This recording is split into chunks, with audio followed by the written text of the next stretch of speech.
வணக்கம் ஸ்ரீ குபேரன் டிவி அன்பர்களே, நான் உங்கள் நண்பன் doctor K R. Ramesh, Prajapati financial astrologer. இல்லக விளக்கது இருள் கெடுப்பது, சொல்லக விளக்கது சோதி உள்ளது, பல்லக விளக்கது பலரும் காண்பது, நல்லக விளக்கது நமச்சிவாயமே. வணக்கம் நண்பர்களே, நமக்கு எல்லா கிரகங்களும் தன்னுடைய செயல்களை செய்யும்போது பயம் ஒன்றும் வருவதில்லை. ஆனால் சனி கிரகம் அப்படின்னும் போது ஸ்பெஷலாக ஒரு பயம் உண்டு. ஏன்னா சனி ஈஸ்வரன், அந்த ஈஸ்வர பட்டம் வாங்கின ஒரு கிரகம். ரெண்டாவது, அவர் எதையும் செய்துவிட்டால் தண்டிப்பார் அப்படின்னு உண்டு. அதாவது நம்ம நாடுகளிலே சில நாடுகளில் பார்க்கும்போது போலீசிங் அப்படின்னு இருக்கும். சிங்கப்பூரில் போலீசிங் இருக்குது அப்படின்னு சொல்லுவோம். எப்படின்னா, நம்ம எதாவது செய்துவிட்டால் உடனே தண்டனை உண்டு. தண்டனை இருப்பதனால் குற்றங்கள் குறைந்திருக்குமா? ஆனால் குற்றம் குறைந்திருக்கும். ஏன்னா அவங்க உடனே எல்லாத்தையும் வாட்ச் பண்ணிகிட்டே இருப்பாங்க அப்படின்றாங்க. அப்போ கிளென்லினஸ் ஒன்று இருக்கும், சுத்தம், நேர்மை, ஒழுக்கம் இதெல்லாம் வேணும்னா போலீசிங் வேணும். அப்படிப்பட்ட ஒரு நமக்கு போலீசிங் யார் பண்ணுறாருன்னா இந்த சனி கிரகம் தான் பண்ணிட்டுருக்கார். அதனால தான் அவர் வந்த உடனே எல்லோரும் கொஞ்சம் கட்டுக்கோப்பாக இருக்கணும்னு ஆசைப்படுவாங்க. இந்த தீய பழக்கங்கள் அப்படிங்கிற வழக்கங்கள் எல்லாம் இந்த சனீஸ்வரன் கெட்டதனால் வரக்கூடிய பழக்கங்களாக இருக்கும். அது மாற்றும்போது நல்லவர்களாக மாறிவிடுகிறார். சனியை போல் கொடுப்பார் இல்லைன்னு சொல்லுவாங்க நார்மலாக. அப்போது தன்னுடைய நிலைமையை மாற்றிக்கொள்ளும்போது, அதுவும் சமய நெறிப்படி பார்க்கும்போது நல்லதொரு ஆற்றலை கொடுக்கக்கூடிய ஒரு கிரகமானது சனீஸ்வர கிரகம். அப்படிப்பட்ட கிரகங்கள் நமக்கு எப்படியெல்லாம் பலன் கொடுக்கும், அதனுடைய தன்மை என்ன அப்படின்னு நார்மலாக புரிஞ்சு கொண்டோன்னு வச்சுக்கோங்களேன், ஈஸியாக இருக்கும்ன்றதுனால இந்த காணொலியில் நம்ம சனியுடைய தாக்கங்கள், அவருடைய தன்மைகள், அவருக்கு இருக்கக்கூடிய மற்ற பெயர்கள், அவர் எந்த இடத்துலலாம் ஆட்சியில் உச்சம் இருப்பார், நீச்சமாக இருப்பார், இல்லை அவருடைய அதிதேவத்தைன்னு சொல்லக்கூடியது, இப்படி ஒரு சில நுணுக்கங்களை காணப்போகிறோம். அதுபோல் சனி ஈஸியாக புரிஞ்சுக்கிறதுனா, நமக்கு திருக்குறள் மூலமா எந்தெந்த குறள்களில் நம்ம வைத்துக்கொண்டால் சனியை நம்ம மனப்பாடமாக புரிஞ்சுக்கலாம், இப்படி இருந்தால் அப்படின்னு சொல்லி ஒரு ஆக்டிவேஷன் நோட் அப்படிங்கிறதையும் மனசில் வச்சுப்போம். சனீஸ்வரனால் வரக்கூடிய நோய்கள் என்ன மாதிரி நோய்கள், அதாவது முன்னவே நோய் நாடி, நோய் முதல் நாடின்னு நோயை புரிந்து கொள்ள வேணும்னா சனி வந்துட்டாரா இல்லையான்னு செக் பண்ணுறதுக்கு சில பேராமீட்டர்ஸ் இருக்கும் இல்லையா, அந்த பேராமீட்டர்ஸ்லாம் என்னென்ன அப்படிங்கிறதையும் இன்றைய காணொலியிலே நம்ம பார்க்க போகிறோம். அதனால் தொடர்ந்து காணொலியை பாருங்கள். உங்களுக்கு பல விதத்திலும் புரியாத புதிர்கள் இருக்கும். அந்த புதிர்களுக்கெல்லாம் ஒரு ஆன்சர் கிடைக்கும் என்பதிலே ஐயமில்லை. முதலாவதாக சனீஸ்வர பகவான் அப்படிங்கிறவர் யார் அப்படின்னு பார்த்தா, உள்வட்ட கிரகங்கள், வெளிவட்ட கிரகங்கள்னு நமக்கு கிரகங்களிலே பிரித்திருப்போம். பூமியின் உள்ளே உள்பகுதியில் இருக்கக்கூடிய கிரகங்கள் உள்வட்ட கிரகங்கள் அப்படின்னும், அதை விட்டு தாண்டி இருக்கிறதெல்லாம் வெளிவட்ட கிரகங்கள் அப்படின்னு பார்ப்போம். செவ்வாய் வரைக்கும் இருக்கக்கூடியது உள்வட்ட கிரகம். புதன், சுக்கிர, செவ்வாய் இதெல்லாம் உள்வட்ட கிரகம். அந்த 5 கிரகங்கள் 2வது கிரகமானது குரு. அந்த குரு, சனி மற்றும் இவங்களோட வெளிவட்ட கிரகங்கள் வந்துடுவாங்க. சூரியனிலிருந்து ரொம்ப தொலைவான தூரத்தில் இருக்கக்கூடியவர் சனி கிரகம். அதனால தான் அவரை இருட்டு கிரகம்னு சொல்லுவோம். அப்போ கிழக்கிலே நமக்கு சூரியன் உதித்தால் மேற்கிலே இருக்கக்கூடியவர் அப்படின்னு பார்த்திங்கன்னா சனீஸ்வர பகவான். அதனால தான் மேற்கு திசை அப்படிங்கிறது சனீஸ்வரனுடைய தன்மையாக அமைகிறது. ரொம்ப தூரத்தில் இருக்கிறதுனால அந்த சுற்றுவற்ற பாதையை சுற்றுவதற்கும் மெதுவாக தான் சுற்றுவார் அப்படின்னு பார்க்குறோம். அதனால் சனியுடைய தன்மையில் ரொம்ப தூரத்தில் இருக்கிறது மட்டும் இல்லை, அவருடைய அந்த கோலத்தை சுற்றியே நிறைய தூசு மண்டலங்கள்லாம் இருக்கும். அது ஒரு ரிங் மாதிரி இருக்கும். எப்போவுமே சனியுடைய பாகத்தில் ரிங் கிடைக்கும். அந்த தூசு மண்டலம் அப்படிங்கிற மண்டலத்தோடய சேர்ந்து சுற்றி கொண்டு இருப்பார். அப்படிங்கிறதான் அழுக்கு அப்படின்னு சொல்லுவாங்க நார்மலாக.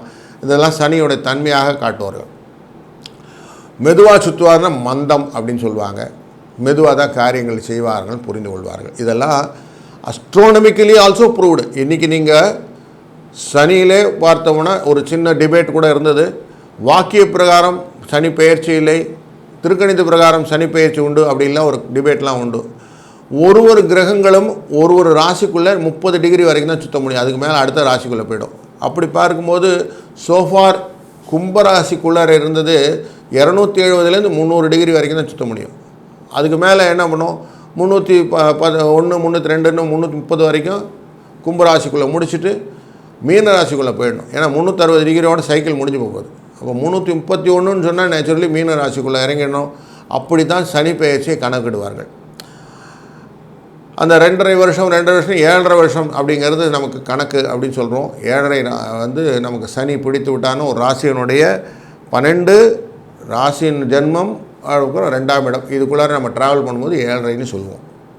அப்போ சனீஸ்வரனுடைய பேர் என்ன அப்படின்னா நார்மலாக சனீஸ்வரன் சொல்லிடுறோம். வடநாட்டில் சொல்வது ஷனின்னு சொல்லுவான். ஷனின்னா மந்தம்னு அர்த்தம், ஸ்லோ அப்படின்னு அர்த்தம். ஷனி அப்படின்னு ஷண்முகத்துக்கு போட ஷனி ஷாவை போடுவான். அவருக்கு இன்னொரு பேர் சொல்லுவாங்க காரின்னு சொல்லுவான். கருப்பாக இருக்கிறதுனால காரி, மந்தமாக இருக்கிறதுனால மந்தன். கதிரின் மகன், அதாவது சூரியனுடைய மகன் யாருன்னா சனி. சூரியனுக்கு 2 மகன்கள் உண்டு, ஒன்று யமன், இன்னொரு சனி. சனி எதையுமே கொஞ்சம் முடக்கி போடுவதனால அவருக்கு முடவன்னு பேர். அவருக்கு கால் கொஞ்சம் இது பட்டதுனால ராவணன் அப்படிங்கிற ஒரு ராமாயணத்தில் இருக்கக்கூடிய கேரக்டரில் எல்லா கிரகங்களையும் ஒரே இடத்துல வைத்து கொண்டால் நான் என்னோட ஜெயித்து விடலாம் என்று இந்திரஜித் அப்படிங்கிற மகன் பிறக்கும் போது எல்லாத்தையும் வைத்துக்கும் போது சனி மட்டும் காலை அதர் ராசிக்குள்ளே வைத்ததாகவும் அந்த கால் வெட்டுப்பட்டதுனாலும் அவர் சகோணன் அப்படிங்கிற பேரில் கூப்பிடுவாராம். சௌரி அப்படிங்கிறதும் சனியுடைய பேர். கரியன் அப்படின்னாலும் அது நம்ம சனீஸ்வரனை தான் கூப்பிடும். பல பாரிஜாதகம், ஜாதக பாரிஜாதம், ஜாதக சிந்தாமணி, பிராச்சரியத்துடைய இதிலெல்லாம் அசிதன் அப்படின்னு ஒரு வேர்டாக யூஸ் பண்ணியிருப்பாங்க. அசிதன்னாலும் நமக்கு சனீஸ்வரனை தான் கூப்பிடுவார். எதையுமே ஆரம்பத்தில் இருக்க அந்தன் அப்படிங்கிறதும் இந்த சனீஸ்வரனை தான் சொல்வோம். ஆயுளை பற்றி சொல்வதனாலே சாவகன் அப்படிங்கிற வார்த்தையும் சனீஸ்வரனை தான் சொல்லும். நம்ம நல்லா சொல்லுவோம், நீல கலரில் சட்டை போட்டுட்டு போகிறது, நீல வேட்டி கட்டுறது எல்லாம் சபரிமலைக்கெல்லாம் போவோம் இல்லையா, அந்த நீலம் தொடர்பு எல்லாமே சனீஸ்வரன். அதனால தான் நீலன் அப்படிங்கிற பேரும் அவருக்கு, சந்தில் அப்படிங்கிற பேரும் அவருக்குத்தான், மங்கு அப்படிங்கிற பேரும் சனித்தான். வயதான தோற்றத்தை காட்டுவதனாலே முதுமகன் அப்படிங்கிற பேரும் சனீஸ்வரனுக்கு. பாருங்கள் எவ்வளோ பேர் இருக்குது பாருங்கள் அவருக்கு. நோயை கொடுப்பதனால் நோய் அப்படிங்கிற வார்த்தைக்கு அதிதேவதை யாருன்னா சனீஸ்வரன். ஆயுளை சொல்வதனாலே யமன் அப்படின்னாலும் யமன் அவருடைய அண்ணாவாக இருந்தாலும் இவருக்கும் அந்த பேர் உண்டு, யமன்னு பேர் உண்டு. அவர் கருப்பாக இருக்கிறதுனால கிருஷ்ணன்னும் பேர் உண்டு அவருக்கு. அதோட மட்டும் எதையுமே மேற்கோள் காட்டுவதுன்னு ஒரு வார்த்தை சொல்லுவோம்லே, அந்த மேற்கோள் அப்படிங்கிற வார்த்தைக்கு யார் காரணம்னா சனீஸ்வரன். இப்படி சனி பற்றி பார்த்தோம்னா இவ்வளோ பேருக்கா அப்படின்னா அவ்வளோ பேர் இவருக்கு தான். இவருடைய உறுப்புன்னு பார்த்தீங்கன்னா காற்று தான் இவருக்கு உறுப்பு, வாயு. அதனால தான் ஆஞ்சநேய சுவாமியை நம்ம அதிதேவத்தையாக இவருக்கு பரிகாரத்தில் சொல்லுவோம். உத்திராட நட்சத்திரம் அப்படிங்கிற நட்சத்திரம் மகர ராசிக்குள்ளே இருக்கும், சூரியனுடைய நட்சத்திரம், அதாவது அப்பா. அடுத்து சந்திரன் திருவோணம் இருக்கும், அவிட்ட நட்சத்திரம் இருக்கும், செவ்வாய். இந்த செவ்வாய் உச்சப்படுவது அப்படிங்கிறது இந்த மகர ராசிக்குள்ளே இருக்கும் சனியுடைய ஏரியா. அப்போ சனிக்கு 2 வீடு உண்டு, மகரம் கும்பம் அப்படிங்கிற 2 வீடு. அவிட்டம் சதயம் பூரட்டாதின்ற 3 நட்சத்திரத்தை கொண்டது இந்த கும்பராசி. இதுக்குள்ளே இருக்கும் போதும் சனி தன்னுடைய டிராவலை செய்வார். ஆட்சியில் இருப்பது மூல திரிகோணத்தில் இருப்பது கும்பத்தில். இந்த மந்தகன், மெதுவானவன், கவனமானவன் அப்படிங்கிற சூழ்நிலையெல்லாம் கொடுக்கக்கூடிய இந்த சனியானவர் கருப்பு மற்றும் கருநீல நிறத்திலே இருக்கக்கூடியவர். ஏன்னா கருப்புனா இருட்டுன்னு வச்சுக்கிறோம், நீலம்ங்கிறது ஏற்கனவே நீலன்னு சொன்னதுனால வைத்துக்கொள்கிறோம். மேற்கு திசையில் இருக்கக்கூடியவர்.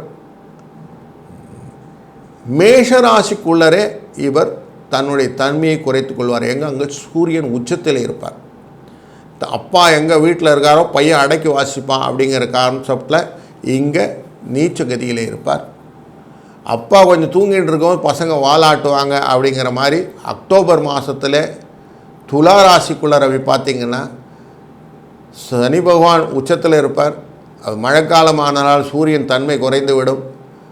அப்போ சூரியன் எங்கெல்லாம் அமைதியாக இருக்கிறோ அங்கெல்லாம் சனி ஆடுவார்னா துலாத்திலே உச்சம். இப்படி தன்னுடைய உயர்வு தாழ்வு நிலைகளை கொண்டு நம்மளை நிர்வாகம் செய்வது இந்த சனிக்குடைய தன்மை.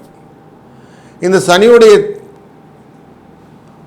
நோய்கள் அப்படின்னு பார்த்தா நார்மலாக காலச்சக்கர புருஷத்தினுடைய 10ஆம் இடம் 11வது இடம் அப்படிங்கிற இடத்துல தான் சனியுடைய ஆட்சி இருக்கும்.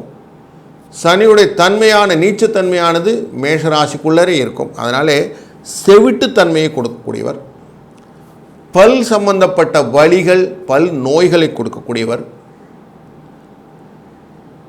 வயிறு சம்பந்தப்பட்ட விஷயங்கள் குடல் நோய்கள் இதெல்லாம் கொடுக்கக்கூடியவர், கால் மூட்டு கால் வலி கழுத்து வலி இதெல்லாம் கொடுக்கக்கூடியவர், கைகாலிலே நடுக்கங்கள்னு சொல்லக்கூடிய விஷயங்கள் எல்லாம் கொடுக்கக்கூடியவர், மனதிலே மனக்குள்ளரே நம்ம சனி உட்காந்துட்டா எப்படி இருக்கும், மனதிலே நோய் ஹிஸ்டீரியான்னு சொல்லுவோம் இல்லையா, இது மனக்குழப்பத்தினால் ஏற்படக்கூடிய விபத்துகளை கொடுக்கக்கூடியவர், ஃபிட்ஸ்ன்னு சொல்லக்கூடிய கக்காவலிப்புன்னு சொல்லுவாங்க, பக்கவாதம் கக்காவலிப்பு இதெல்லாத்துக்கு காரணம் இவர் தான். இவருடைய தொடர்பிலே கேன்சர் அப்படிங்கக்கூடிய விஷயங்களும் நடக்கும். இந்த அடிக்கடி மயக்கம் வருது சார்ன்னு சொன்னால் சனியுடைய தன்மையை பார்க்க வேண்டியிருக்கும். அவன் நரம்பு பாத சம்பந்தப்பட்டது பித்த வெடிப்புகள் எல்லாம் கொடுத்துருப்பார்.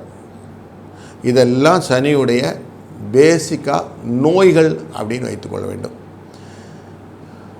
இந்த சனீஸ்வர பகவானே ஜோதிட அடிப்படையில் ஒரு நல்ல பெரிய ஆசான்னே சொல்லுவோம். ஏன்னா கர்மத்தின் அதிபதி யாருன்னா இவர் தான். அதனால தான் வேதத்தில் பிரஜாபதி அப்படிங்கிற பிரதிக்கு இவர் அதிபதின்னு சொல்கிறாங்க. பிரஜாபதினா அவருக்கு கீழே இருக்கிறவங்களுக்கெல்லாம் அதிபதி, ஒரு கூட்டத்தின் தலைவன்னு வைத்துக்கொள்ள வேண்டும். இதற்கு இன்னொரு பேரும் உண்டு, சிவன் அப்படின்னு பேர். இவருடைய சிவன் ரொம்ப பக்தராக இருந்தால் இவரே சிவனாக இருந்தாலும் ஈஸ்வர பட்டன் கிடைக்கிறது. அப்போ கர்மா நீதி அப்படிங்கிறதெல்லாம் இவர்கிட்ட இன்பார்டாக இருக்கும். இவர் நோய் ரிலேட்டடு வயசு ரிலேட்டடு முதுமையாக காட்டும். இவர்களெல்லாம் சனீஸ்வரனுடைய தாக்கம் இருந்ததுன்னா முகத்தில் முதுமை காட்டும். அந்த முதுமையான தன்மை இளமையிலே முதுமைன்னு சொல்லுவாங்களே அப்படி. அதே மாதிரி மரணத்தை பிரதிநிதிப்படுத்துவது, முன்னாடி ஆயுளை செக் பண்ணணுன்னா சனீஸ்வரனை பார்ப்போம். அதனால் லைஃப் இன்சூரன்ஸ் கார்பரேஷன்ஸ்லாம் சொல்லுவோம் இல்லையா, அந்த லைஃப் இன்சூரன்ஸ் எல்லாம் இந்த சனியுடைய கோட்டில் வரக்கூடிய விஷயங்களாக தான் இருக்கும். அதே மாதிரி டிசிப்ளின், நிறைய ஆர்மி ரிலேட்டடான பீப்புளெல்லாம் இப்போ போலீஸ் ரிலேட்டட்னா யூனிஃபார்ம் ரிலேட்டட் பீப்புளெலாம் டிசிப்ளினாக இருக்கக்கூடிய காரணம் என்னென்னா மேஷராசிக்குள்ளே சனி நீச்சப்பட்டாலும் அந்த ஒழுக்கம் கடமை உழைப்பு அப்படிங்கிறதெல்லாம் இருக்கும். பொறுமை நிறைய இருக்கும் சனீஸ்வரன்கிட்ட. இந்த மாதிரி நமக்கு சபார்டினேட்ஸ் கிடச்சிட்டாங்கன்னு வச்சுக்கோங்களேன், அந்த முதலாளி ரொம்ப நல்லா இருப்பாங்க. ஏன்னா உழைக்கிறதுக்கு அவ்வளோ அஞ்ச மாட்டாங்க, எந்த காலையும் செய்யலாம் செய்வாங்க. இதில் இன்னொரு நுட்பம் பார்த்தீங்கன்னா, செவ்வாய் மகர ராசிக்குள்ளே உச்சப்படுவார். அதனால தான் இந்த சனீஸ்வரனுக்கு ஒரு அதிதேவதை பிடித்தவர் வாயுன்னு பார்த்தோம். அதுக்கு அதிதேவதை அதுக்கு ஒன்று பிடித்த தெய்வம் யாதான் ஆஞ்சநேயர். ஆஞ்சநேயருக்கு வடமாலை சாத்துறதுன்னு இந்த செவ்வாய் வைத்து பண்ணுவார்கள்.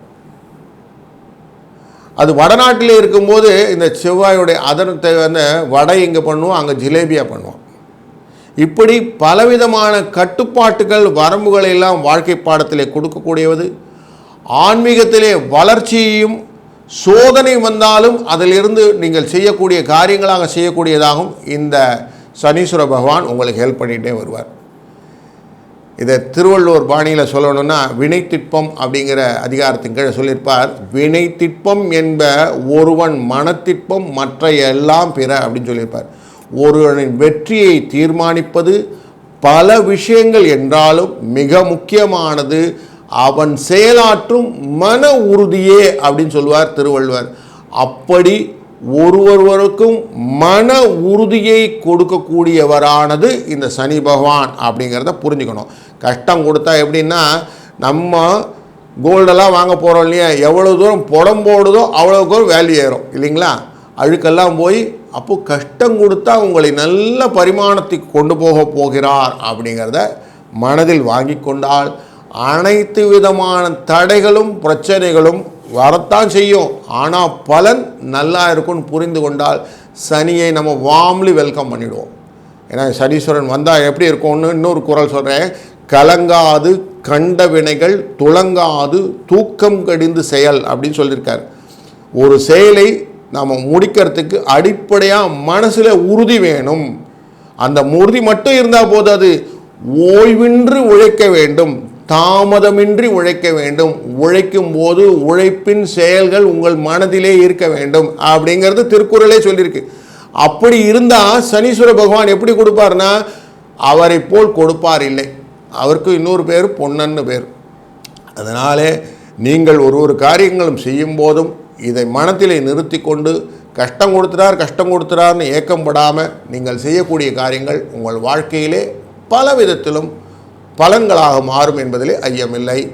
நாம் தொடர்ந்து ஒரு ராசிக்குள்ளும் சனி பகவான் தன்னுடைய தன்மையை எப்படி தருவார் என்று காணொலியாக காண இருக்கிறோம். வணக்கம் கன்னிராசி அன்பர்களே. காலச்சக்கர புருஷத்துலேருந்து பார்க்கும்போது கன்னிராசிங்கிறது 6ஆம் இடம்னு வரும். ஆனால் சனீஸ்வர பகவான் அமர்ந்திருக்கும் இடத்துலேருந்து பார்க்கும்போது அது 7ஆம் பார்வையாக பார்ப்பார்.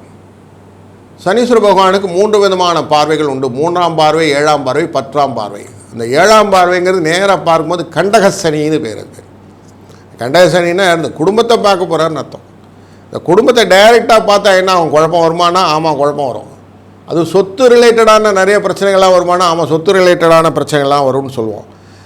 அதனால தான் நார்மலாக சொல்கிறது, என்ன அடுத்தவனை விடாதே அதிரடியான ஆரம்பமாக இருக்கக்கூடியது அப்படின்னு சொன்னாக்க இந்த சனீஸ்வரனுடைய 7ஆம் பார்வையுடைய தன்மை. குடும்பத்தில் அடுத்தவனை விட்டா என்ன ஆகும்?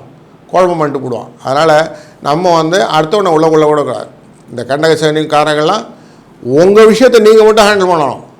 ஊரில் வீட்டிலலாம் எல்லாத்தையும் போய் பஞ்சாயத்து கேட்டிங்கன்னு வச்சுக்கோங்க, குழப்பம் ஜாஸ்தியாக போடும்.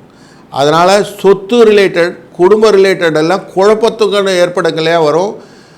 உங்களுக்கான தீர்வை நீங்களே ஏற்றுக்கொள்ள வேண்டும். சில அலைச்சல்கள், தொல்லைகள், வெறுப்புகள் எல்லாம் இருக்கும். கொஞ்சம் குடும்பத்தை விட்டு பிரிகிற சூழ்நிலைகள், பகை, செலவு, நோய், தைரியம் இல்லாத தன்மை, கொஞ்சம் முன்கோபம், பக்கத்து வீட்டுக்காரங்களெல்லாம் கொஞ்சம் பிரச்சனை, குடும்ப ஒற்றுமை குறையதல், வெளியூர் பிரயாணம், சிலருக்கு வெளிநாட்டு பிரயாணம்னு சொல்லலாம், இதெல்லாம் ஏற்படும். இதெல்லாம் எதுக்குன்னா இந்த தாக்கம். சனீஸ்வர பகவான்றது தன்னுடைய ஒரிஜினல் தாக்கத்தை கொடுக்கணும் இல்லையா? இந்த தாக்கத்தை கொடுப்பதற்கான செயல்களை தான் இந்த கண்டகச்சனியுடைய செயல்கள். இதெல்லாம் செஞ்சால் கண்டகச்சனி இருக்குன்னு அர்த்தம். இப்போ புரிஞ்சுக்கலாம். ஓகே, எனக்கு அலைச்சல் இருக்குது, பொறுமை இல்லாமல் நான் பேசுகிறேன், கோவப்படுறேன் அப்படிலாம் ஃபீல் பண்ணிங்கன்னா உங்களுக்கான வீடியோ தான் இது. கண்டகச்சனி அப்படின்னு இருக்குது சார், கொஞ்சம் நான் சொல்கிறதெல்லாம் கேளுங்க, இதெல்லாம் மாற்றிக்கலாம். இல்லைன்னா என்ன ஆகும்? சொத்தெல்லாம் பாதிக்கும், வீட்டில் குழப்பம் வரும். இதனால் பிரிவுடைய பிரச்சனைகள், ஒருத்தருக்கு ஒருத்தர் அடிச்சுப்பீங்க. இதெல்லாம் பிரச்சனையாக வேணும். வேலை பெருசு வேணாம், சின்ன வேலை மாற்றிக்கலாம்.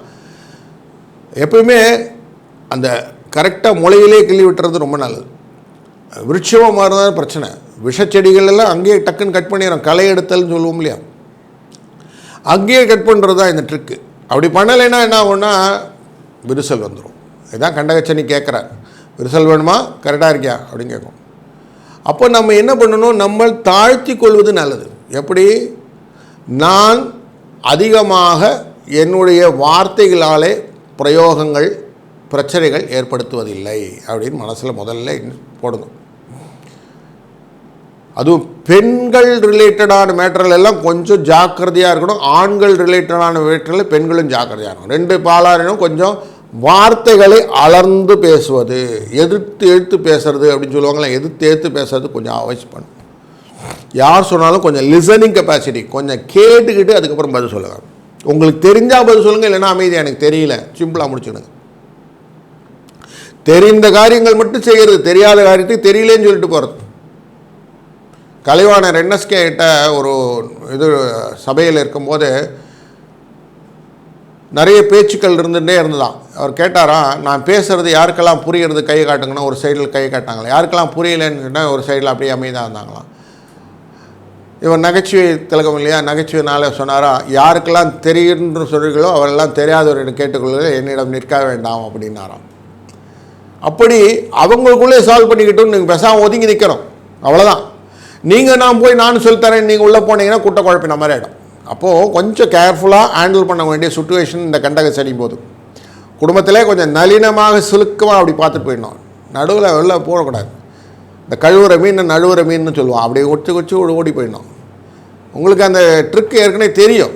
எப்படி தெரியும்னா, உங்களுக்கு ஹஸ்த நட்சத்திரம்னு ஒன்று இருக்குது உங்கள் ராசிக்குள்ளார, சந்திரனுடைய நட்சத்திரம்.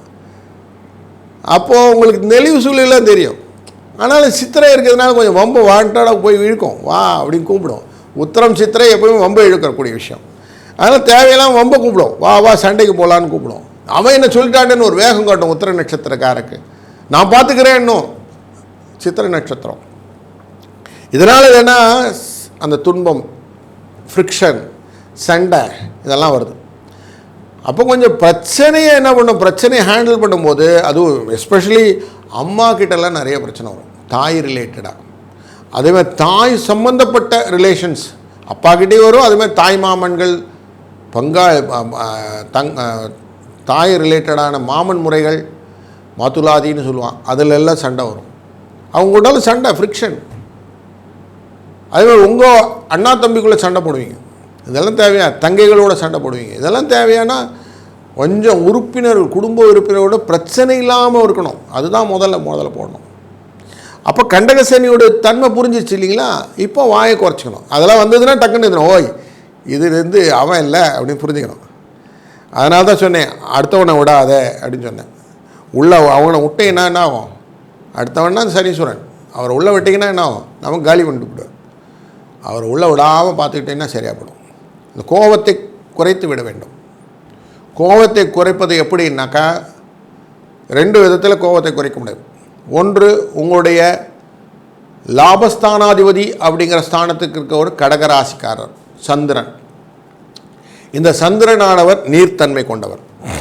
உங்களுக்கு நல்ல கோபம் வருதுன்னு ஃபீல் பண்ணுறீங்கன்னு வச்சுக்கோங்களேன், அந்த இடத்துல கொஞ்ச நேரம் அமைதியாக இருந்து ஒரு டம்ளர் தண்ணியை நிதானமாக சுவைத்து சாப்பிடுங்கள். அதாவது குடகடன் குடிக்கக்கூடாது, சிப் பை சிப் அப்படின்னு சொல்லுவான். கொஞ்சம் கொஞ்சமாக அதை அந்த தண்ணியை அனுபவித்து கண்ணை மூடி நிதானமாக ஒரு ஜூஸ் சாப்பிட்ற மாதிரி சாப்பிடணும். இப்படி சாப்பிட்டீங்கன்னா என்ன ஆகும்னாக்கா, இந்த கடகத்தினுடைய தன்மை அப்படிங்கிறது குபேரத்தன்மைன்னு பேர். அது பேர் அங்கேருந்து 3ஆம் இடம் அப்படிங்கிறது கம்யூனிகேஷன் பேர்.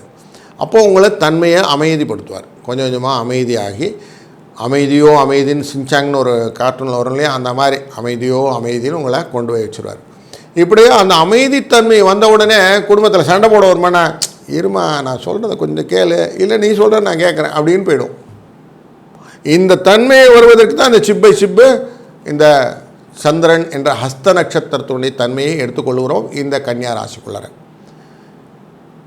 2வது தன்மை எப்படி இருக்குன்னா, கொஞ்சம் அந்த இடத்தை விட்டு விலகிச் செல்வது.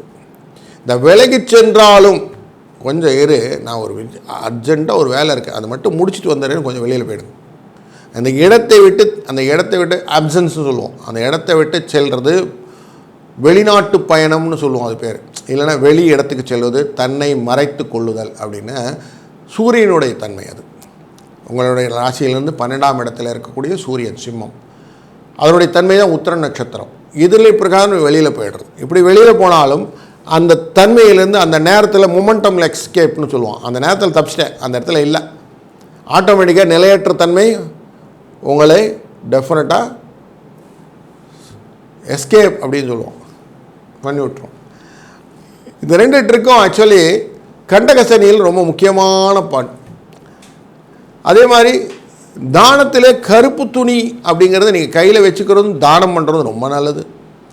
முடிந்த வரைக்கும் சனீஸ்வர மந்திரங்கள் ஏதாவது தெரிந்தாலும், இல்லை ஓம் சனீஸ்வராய நமஹா, ஓம் சனீஸ்வராய நமஹா, ஓம் சனீஸ்வராய நமஹான்னு சனியோடைய மந்திரத்தை திருப்பி திருப்பி சொல்லும் போதும் நிலையான தன்மைகளை ஏற்படுத்திவிடும். எதுவுமே பெருநீளாக உங்களுக்கு கண்டினியூவாக வந்து நேரணும். நல்லது ஒரு ஒழுக்கங்கள் அப்படிங்கிறது பெருநீளாக வரக்கூடியது. அப்போது அந்த ரெகுலராக வர வேண்டிய விஷயங்கள் எல்லாம் வர ஆரம்பிச்சிடும். உங்களுடைய தன்மைகள், கோபங்கள் போக ஆரம்பிச்சனால பணம் செலவாகிறது கம்மியாயிடும். அதனால் வரக்கூடிய சிக்னஸ் கம்மியாயிடும், நோய் குறைஞ்சு விடும், தைரியம் கிடச்சிரும், எதையும் ஹேண்டில் பண்ணலான்னு வரும். எல்லாருக்கூடையும் அன்பாக பழக ஆரம்பிச்சிட்டிங்கன்னு வச்சுக்கோங்களேன். எல்லாருக்கிட்டையும் ஒரு கேள்வி தான் கேட்கணும், நான் சாரி கேட்டுக்கலாமா அப்படின்னு கேட்கலாம். நான் உங்களை தன்மையாக என்னை மன்னித்து விடுங்கள் அப்படின்னு கேட்டுக்கொள்வதனாலே உங்களுக்கு ஒரு நல்ல ஒரு இணக்கமான சூழ்நிலை எல்லா இடத்துலையும் கிடச்சிடும். இதில் ஒன்றும் தப்பு இல்லையே. தாழ்ந்து போனால் பதவின்னு சொல்லிட்டாங்க இல்லையா, அப்போ தாழ்வதனால் தப்பு இல்லையே. தாழ்ந்துக்கிட்டேன்னு சொன்னாலே போதும் பதவி கிடச்சிரும்ன்ற இந்த வெக்கமானலாம் விட்டு, அதுதான் பெரிய விஷயம். இந்த சாரி கேட்கறதுக்கு முன்னாடி அவ்வளோ பெரிய ஈகோ இருக்கும். சாரி கேட்டுட்டோம்னு வச்சுக்கலாம், எல்லாம் சரியாகப்படும்.